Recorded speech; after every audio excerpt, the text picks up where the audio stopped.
Certainly the organisers want to make sure that we're able to have that second race, or at least tick as many boxes as possible to give it a chance of happening. That's why we're seeing them out trying to clear that bit of standing water on the exit of some of the corners. It is a real challenge though, because this 4.3 kilometre long circuit really did just have the heavens open on it. We should say that there is still rain out and about. This is not going to suddenly become a dry race or anything even close, but it's not coming down as heavily as it was previously. We had something similar happen yesterday afternoon. The postponement of race 1 was announced, and then we had a bit of a spell where there was no further rain, only for the heavens to open again and give us another big deluge. If we have any further heavy rain, I think that really will be game over. Yeah, and certainly look, since we were last on air, I went out into the middle of the paddock just to have a look out to where the weather has been coming from all the way through this weekend, and it is quite bright in that area. It doesn't look like there's too much rain coming in, so it is a case of just trying to clear off what we have now, but that's a big task to have. You can see them pumping the water in the background and then using the leaf blowers in the foreground, so a real task to be able to do that. Yes, the leaf blower in particular looks fairly optimistic. If the heavy machinery can manage it though, then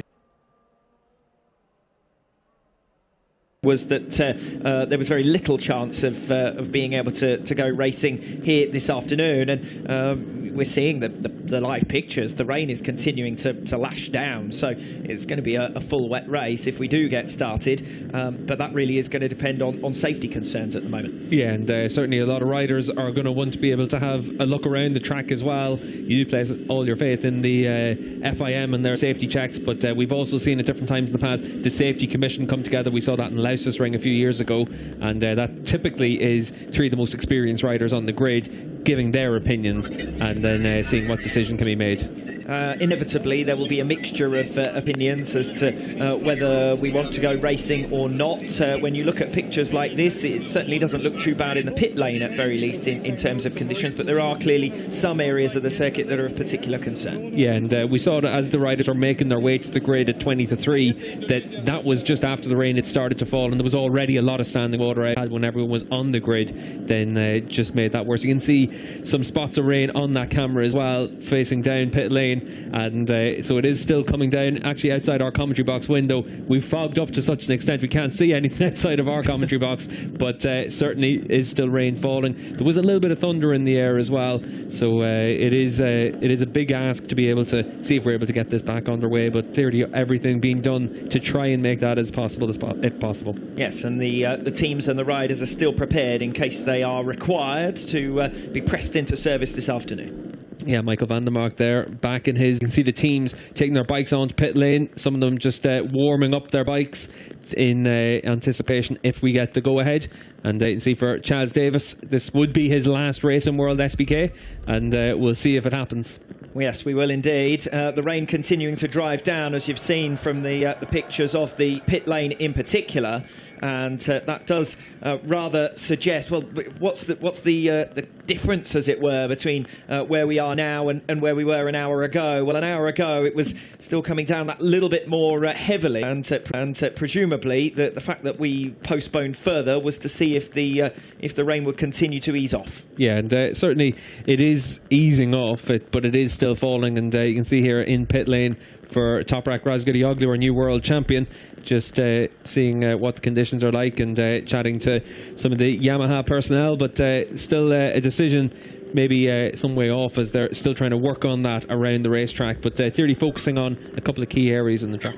Yes, leaf blower versus continuing falling rain is the story at the moment, and it's difficult to imagine how that alone could work, but there is heavy machinery out on the circuit as well, Steve. Yeah, we did see them pumping that water out from beside the racetrack out onto the into the gravel trap there, and you can see them then raking the gravel trap at the same time as well, just to make sure that it doesn't just sit where it's left. So clearly a lot of work being done to try and get this to happen, but you can see there, especially on the left hand side of the screen, the leaf blower, it's a pretty long task to be able to get that done. That's good optimism with the leaf blower, but certainly it is about what you can pump away at this time and see if you're able to lift enough of that and create a drier area on the outside of the track.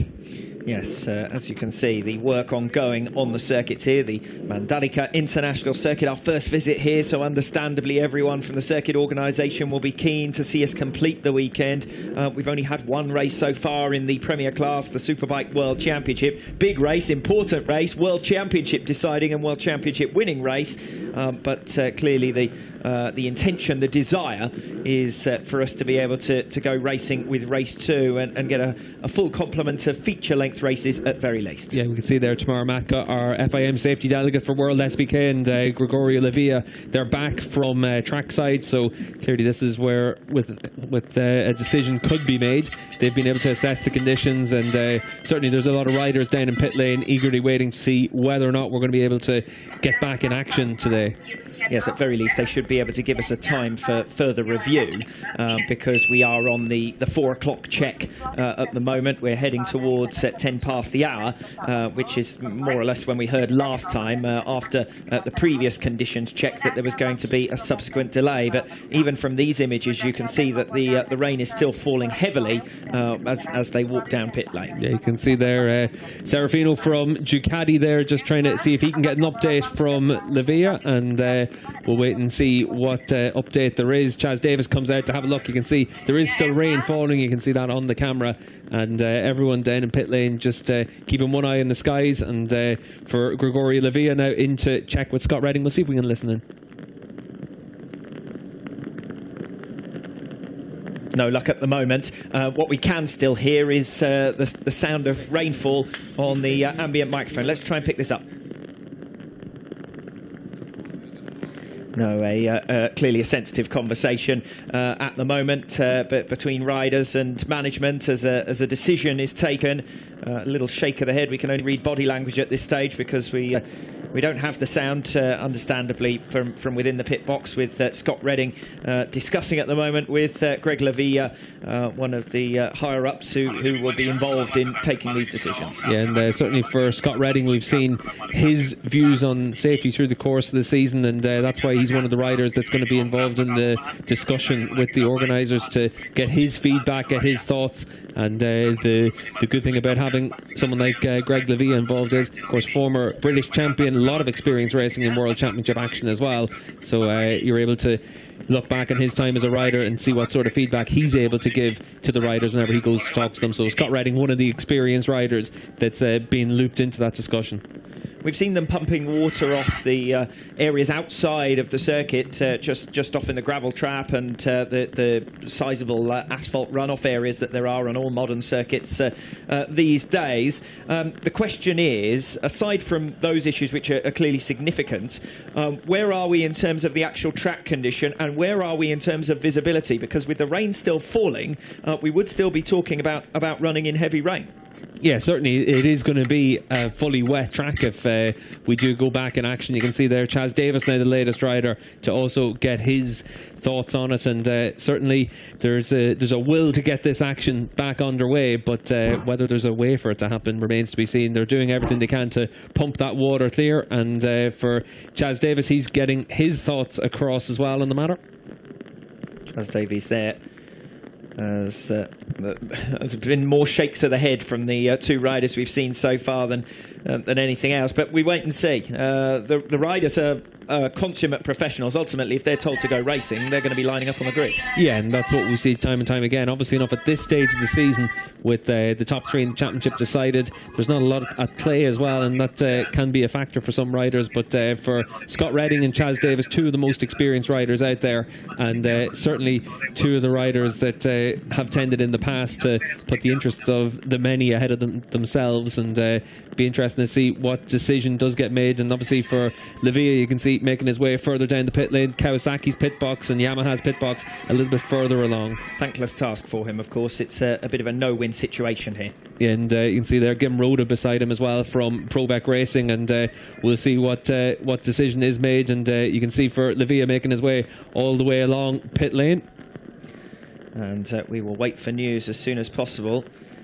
Alvaro Bautista, first throw was okay, the second one not quite so good.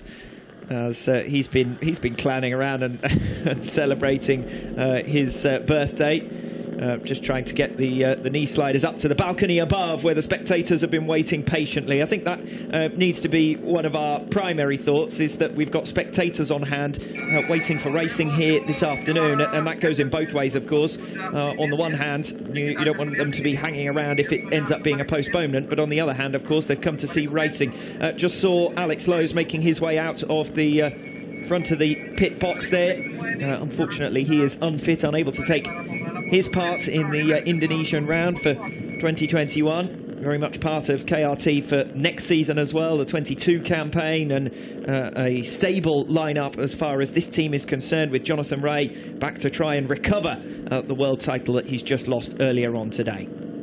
Deep in discussions, Jonathan Rea, Perariba and Gregorio Lavilla, as we've already said, making his way down the pit lane, talking to all of the main stakeholders, all of the big teams here in the Superbike World Championship. Yeah, and three of the most experienced riders on the grid as well. Of course, Jonathan Rea, Chaz Davis, a lot of experience in the Superbike class.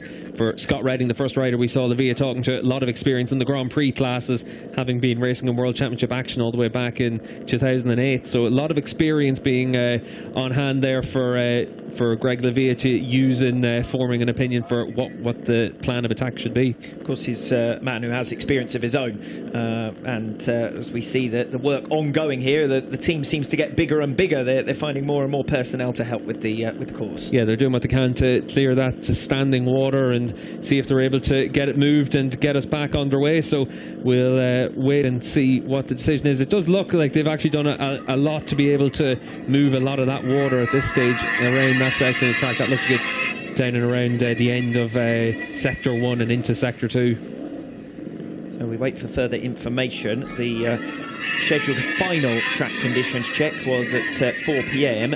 We're approaching 15:15. We haven't heard any news yet as to what the outcome is. It does look like the riders and the teams are being consulted to some extent, particularly the top riders, as Paul Denning just makes his way across from Yamaha, of course, just to try and get a word from Greg Lavilla as well. We've already seen Gim Roda and Perariba from Kawasaki getting their thoughts across and hearing as well. But all the while, yeah, you can see Filippo there, the team manager from GRT, Paul Denning in the white t-shirt, just after finishing his discussion there with Greg Lavilla, and walking away now. And we'll wait for an update and see what the decision is. Well, it looks as though we may well be going racing. The latest information that we have is that we could be looking at a 12-lap race. At the time that the pit lane opens is still to be confirmed. But as I say, every time it continues to rain, it's rained incessantly. It's not stopped raining at any stage. It's certainly lightened up since the initial deluge. But even so, this is a really awkward situation for the riders just to be going racing in this. And as you said previously, Steve, no championship fight on the line. So I rather thought that we'd be in a situation of delays if the championship was still in jeopardy, if the championship was still up for grabs. But clearly the will and the enthusiasm is to get this race going. Yeah, and we'll have a 12-lap race, so around about 2/3 of a normal race distance here in Indonesia, and we'll see what happens out on track. It's going to be a very different race. This is the first time anyone's going to have been out on track in wet conditions, so you'd imagine that everyone will get 2 siding laps to the grid, so they'll probably have the quick restart procedure, make their way to the grid, and then have another siding lap, and then they'll be able to get themselves to a 12-lap race distance. Garrett Gerloff there in the GRT pit box looking a little bit pensive, but for all the riders now, they've spent the last hour and 20 minutes just trying to keep themselves loose, keep themselves calm. Now they need to get themselves psyched up. Anyone who wanted to see a Super Bowl race here earlier on this morning is practically going to get their wish. We're only 2 laps more than what the sprint format in the Superbike World Championship called the Tissot Super Bowl race is all about. So 12 laps, but still we don't have a time for pit lane opening, and that's going to depend on the work that's going on out on the circuit. And we're also going to have to, at some point, give due consideration to the light situation, because we won't get too far away from where sun begins to set. Yeah, it does set very early here in Indonesia, very close to the equator. So round about 6 o'clock it's dark, and the sun starts to set in and around 5:40. So it is a case of in 13 minutes, 12 and a half minutes, at 4:30, we will have pit lane open for 1 minute for everyone to do a siding lap, get to the grid, and then a 12-lap dash for the cash. Well, that also puts a fixed time point on it as far as the work that's being undertaken on the circuit. This is going to be a very cautious race, I think, if we do get a race, because nothing on the line as far as the World Championship is concerned. You can see from these pictures it is still driving rain. Yeah, and it is going to be a real challenge for everyone out there in these conditions. Teams need to get their bikes into pit lane, get them warmed up again, and just looking out of our milling around, just trying to get themselves ready. They know in 12 minutes that they've got to get themselves out on track. Yes, the teams, to be fair to them, have been prepared for quite some time. We've seen change of clothes, that was worthwhile, from some of the teams. We've also seen the riders consistently in their racing gear and ready to go. So the mentality has certainly been to return to racing for them.